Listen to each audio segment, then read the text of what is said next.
As most of you know, my husband and I have been living in our first home for a few months now. I think it's been a little longer, but I've lost track of time.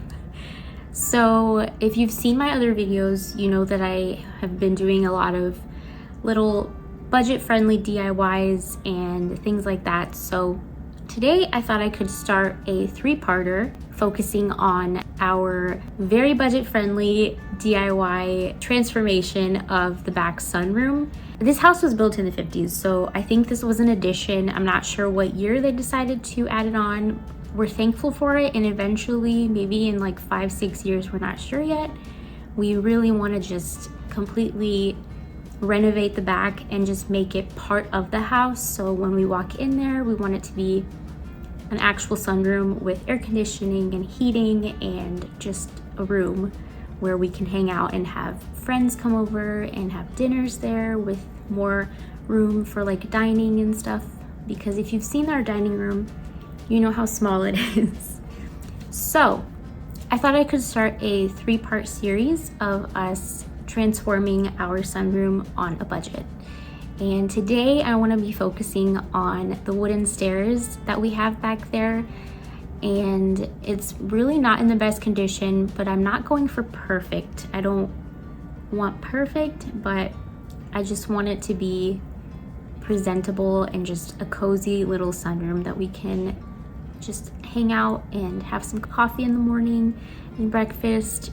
So if you enjoy budget-friendly makeovers and you love to see before and afters, I encourage you to follow along as we fix up this sunroom that we have and make it our own on a budget. This is our sunroom, and I'm so excited to work with this blank canvas because it's so spacious here, and we have a lot of room to kind of figure out what we want to do, and I have so many visions of what I want this to look like. So I'm gonna do possibly 3 videos, 3 parts to this makeover, and I'm excited to share it with you. As you can see, the stairs have seen better days. They look really filthy, dirty, so I really wanted to start with the stairs, and you can just tell there's a lot of blotching and there's even some paint. This used to be all carpet, so everybody ripped out the carpet when they were working on the house, and I decided to try to sand these hammer marks, and it was just really hard. I could have used wood filler, but then I ended up kind of liking the aged look, so I just kind of left the dings and stuff that I found, and I basically sanded as much as I could, but then realized how much work that would be, and I decided to switch things up, and I went out and actually bought a professional wood cleaner, which I'll show you in the clip in a little bit. After sanding, I noticed that there was still a little bit of carpet fibers on the stairs, so I took pliers and I just kind of yanked off some staples that I saw and some of the fibers, and this is after I cleaned it up, and I just kind of swept it. I didn't actually scrub it yet here, but you can tell this looks pretty aged and it just needs some help.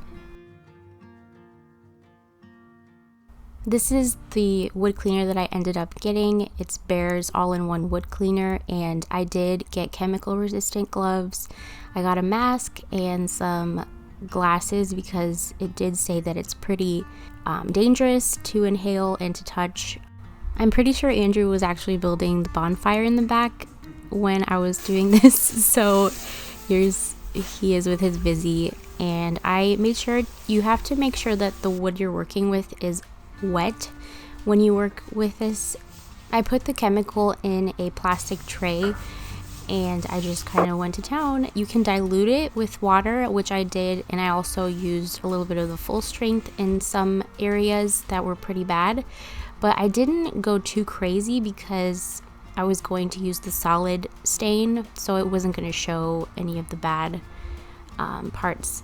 And when you're done cleaning, you really have to make sure that you water everything down, just rinse it all out, the chemicals and everything, and use a little bit of dish soap if you want. I didn't. I just made sure I rinsed it very thoroughly, and once it dried, this is what it looked like. I thought it looked so much better than the before, and then I was ready to go in with the stain. So this is the stain I ended up picking. It's the solid color waterproofing stain and sealer, and I went with the color taupe because I thought that white would kind of track in too much of the dirt and stuff and it would show. This color, I wasn't too sure about it as I was painting it, but I think once everything is finished, it'll look a lot better. Like I said, it does look like chocolate milk. And I think once everything is done and you see my vision, it'll make sense. But yeah, you just have to kind of dress it up and it'll look nice once everything is done. So I just have to keep telling myself that when you're in the process of doing makeovers, sometimes the beginning kind of freaks you out and you don't like the way it's going, but it turns out pretty well. So I ended up kind of painting it from the bottom to the door so that I could let it dry and I wouldn't have to go around to the front of the house and use the door that way. And this is the first coat. I ended up doing 2 coats of the stain.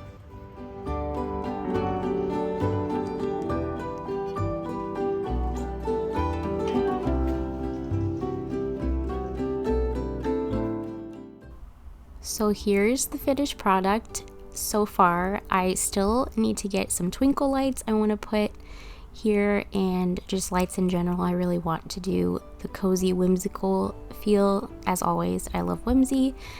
So here's some of my ferns that my mom got me, and also I don't know if you saw the pothos, I finally found that blue vase back there for it and I think it's so beautiful. And I finally have a wreath on my door, which in next week's video you will see the transformation of this door, so stay tuned for that. Here are the steps, and then this is the temporary mat. I don't want to keep this here. This actually goes at the front entrance inside, and this is the door. I really need to paint around the trim. As you can tell, they replaced some of that, and I'm so excited to show you the door color for next week's video. And we eventually want to switch out this light because you can tell the glass is not there, and then I have to see if I can get this, I don't know if it's paint, off of the brick because I want to keep the brick, and there's a little bit of damage that we need to fix still, but that's for another time. And I love the way that the stairs turned out. I think it's super cute, cozy, and I'm excited to see what it looks like for the finished product of this room. And here's my pothos. Isn't she beautiful? She looks happy, so I hope she stays happy in here. The stain is very watery, so I did drip a lot of the paint and stain on the floor, but that's okay because we are going to be doing something to the floor, so it doesn't matter if it gets kind of messy, which I will show you in one of the videos as well. Thank you guys so much for being here. I hope you enjoyed this video, and I hope that you stick around for part 2 and part 3 for this sunroom makeover, and I hope you give this video a thumbs up, subscribe, comment down below, let me know what you thought, and I hope to see you next time.